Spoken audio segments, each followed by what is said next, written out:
Start. আসসালামু আলাইকুম। এখন দাঁড়ায় আছি ধরলা নদীতে। বাংলাদেশের খুবই একটি ঐতিহ্যবাহী একটি নদী। তো আপনার মনে আছে কি না যে তিস্তা যে মহাপরিকল্পনা আছে সেই তিস্তা মহাপরিকল্পনা নিয়ে পশ্চিমবঙ্গের সাথে আমাদের যে একটা ঝামেলা হয়েছিল, তো সেখানে মমতা বন্দ্যোপাধ্যায় আপনাকে বলছিল যে তুমি যদি তিস্তার পানি নাও তাহলে তুমি ধরলার যে পানি আছে সেই পানি পাবা না, আর যদি তুমি ধরলার পানি নাও তাহলে তুমি হচ্ছে গিয়ে কি তিস্তার পানি পাবা না। তো আমরা সেই তিস্তারই একটা সামগ্রিক বিষয় আপনাকে দেখাইতে চাই।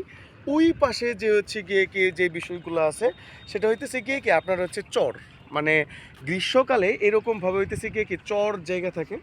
তো চর জায়গার ফলে এখন বর্তমানে দেখলাম বাংলাদেশ সরকার একটা ভালো ভূমিকা নিছে, সেটা হলো গিয়ে কি যে ড্রেজিং করতেছে। তো ড্রেজিং করলে কি হবে, বর্ষাকালে যে পানিগুলো হইতেছে আসবে সেই পানিগুলো এখানে আমাদের জমা থাকবে, এবং এই ড্রেজিংয়ের ফলে যে বালুগুলো উত্তোলন করা হইতেছে সেটা ওই পাশে হচ্ছে গিয়ে কি ফেলানো হইতেছে। এই প্রকল্পটা অনেক আগে থেকে শুরু হয়েছিল, যে এখানে একটা ভালো একটা সিটি হইতেছে গড়বে।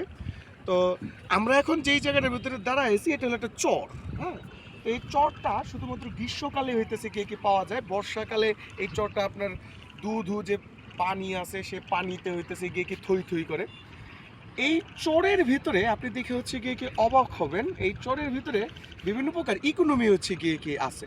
কিরকম, আমরা হচ্ছে ওই পাশে যদি হচ্ছে গিয়ে কি দেখাই যে এখানে দেখেন ভুট্টা ক্ষেতের মাঝখানে মাঝখানে আপনার হচ্ছে গিয়ে কি বিভিন্ন প্রকার তরিতরকারি যে ফসল আছে সেই ফসলগুলো হচ্ছে করা হইতেছে। এই পাশে যতদূর চোখ যায় আমাদের হইতেছে গিয়ে কি ভুট্টা ক্ষেত। মাঝখানে দেখলাম যে কিছু সময় আমাদের আবার ধান ক্ষেতও আছে।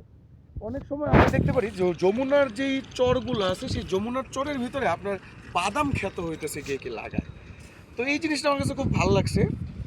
আমরা আরেকটু দেখি যে এই যে ড্রেজিংটা হচ্ছে, আমি গাজীপুর ভাষা তো আমি খুব কমই হইতেছে গিয়ে কি দেখছি, মানে সচক্ষে এই ড্রেজিংটা, যে একটা ড্রেজার মেশিনে যে পার ঘন্টায় প্রায় মিলিয়ন টন আপনার হইতেছে গিয়ে কি যেই ইগুলো আছে বালুগুলো আছে সেই বালুগুলো উত্তোলন করা।